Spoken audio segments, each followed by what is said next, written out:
Globalization is a process of interaction and integration among the people, companies, and governments of different nations, a process driven by international trade and invest and aid by international technology. This process has effects on the environment, on culture, on political system, on economic development and prosperity, and on human physical well-being in societies and around the world. Why the globalization emerged? There are three reasons. The first one, improved transport, making global travel easier. The second one, containerization. For 1970, there was a rapid adoption of the steel transport container. This reduced the cost of intermodal transport, making trade cheaper and more efficient. The third one is improved technology, which makes it easier to communicate and share information around the world. Terrorism. Terrorism is commonly defined as violent acts intended to create fear, perpetrate for a religious, political, or ideological goal, and which deliberate, target, or disregard the safety of non-combatants. In most cases, what caused the terrorist attacks of 20th century? We could try to live with that non-explanation. Terrorists are beings without no reason, killing for killing, but this way we will live in constant fear, because at any moment you may receive one of these terrorists without reason or logic and end with our lives or our nearby. The only way to prevent further attacks of terror is to ensure that no more terrorists emerge, and that's the main understanding why certain people get to act this way. To understand is not to excuse.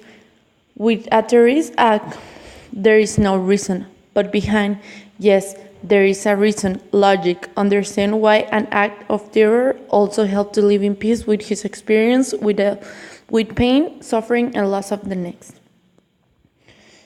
Unipolar world. Unipolarity is an interstate system and not an empire. Unipolarity is anarchical. Anarchy results from the incomplete power preponderance of the unipole.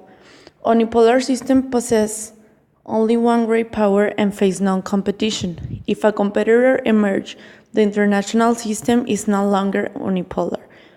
How does the end of the Cold War with the unipolar world? The post-Cold War international system was unipolar. The United States defense spending is close to half of global military expenditures, a blue water navy superior to all others combined. A chance at the splendid nuclear first strikes over its air will fall. Russia, a defense research and development budget that is 80% of the total defense expenditure of its most obvious future competitor, China, and unmatched global power projection capabilities.